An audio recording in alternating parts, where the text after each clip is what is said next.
By the year 1911, the Chinese dynastic cycle was over. No longer was there a monarch ruling over China, and no longer were the Chinese, a people who thought of themselves as the center of the universe, the dominant power in their neighborhood. Instead, another group of people came in from a faraway island who the Chinese called red-headed barbarians, and dominated not just China's neighborhood, but the whole 7 continents.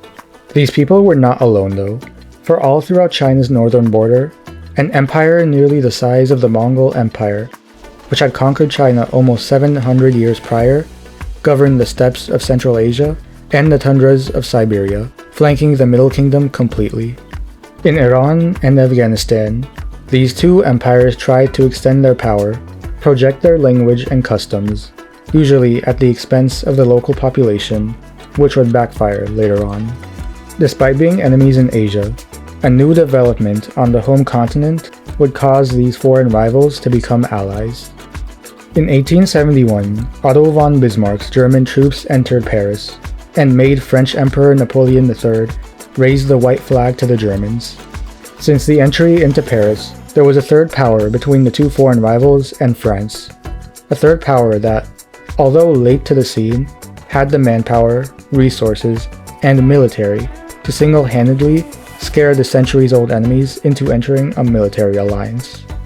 Their fears had reason, for the Germans soon joined their neighbors to the west into colonizing the planet, with success, claiming lands that, although small, were rich in resources, including present-day Namibia, Tanzania, Cameroon, Togo, and several islands throughout the Pacific.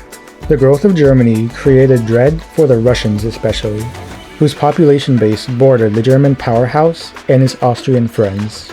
The Russians had reason to dread, for their empire, although big, was weak. In 1905, it picked a war on Japan, who up until recently had been weak and behind technologically. The Japanese destroyed the Tsar's armies, highlighting his empire's unsuspected weakness. This continent-sized empire nonetheless still had a footprint in Europe, where its longtime rival, the Ottoman Empire, was losing its grip on the Balkan Peninsula, where lived Slavic peoples who wanted independence from the Turks. The Russians helped their Slavic counterparts in Eastern Europe gain independence from their Turkish rulers, and soon the Ottomans were limited to a peninsula on the edge of Europe. That wouldn't be their only issue. The Arabs, under Turkish control for half a millennium, were not content with the state of Constantinople's rule over their lands. Resentment was building against the government in Constantinople, especially after the independence of Egypt, and its later colonization by the British. Nor were even just the Arabs and the Slavs the extent of their issues. The Venetians, Milanese, Neapolitans, and other city-states that for centuries comprised the divided Italian peninsula came together into a single kingdom, ruled out of the ancient city of Rome, and were not about to let the descendants of the Roman Empire sit while their neighbors ruled the planet. Just to the south of Italy, Ottoman Libya was in striking distance by the newly unified Italian kingdom, and was soon lost to them, ending the Ottoman centuries-long presence in Africa. And so, Europeans ruled Africa, from Cairo to Cape Town, and Dar es Salaam to Casablanca. All of this colonization and warfare required something very essential, yet so simple, and 3 countries had the most of it. Iran, as mentioned, was eyed like a telescope by Russia and Britain because of the oil it had, which, aside from being a blessing, put the Iranians at the colonized end of the Russians and the British. On the other side of the planet, though, there was a new world, lush with black liquid. Mexico had one of the largest sources of oil in the world, and Mexican oil fueled the machines of empires. North of the Rio Grande, however, was a bigger supplier of the planet's oil, the United States of America.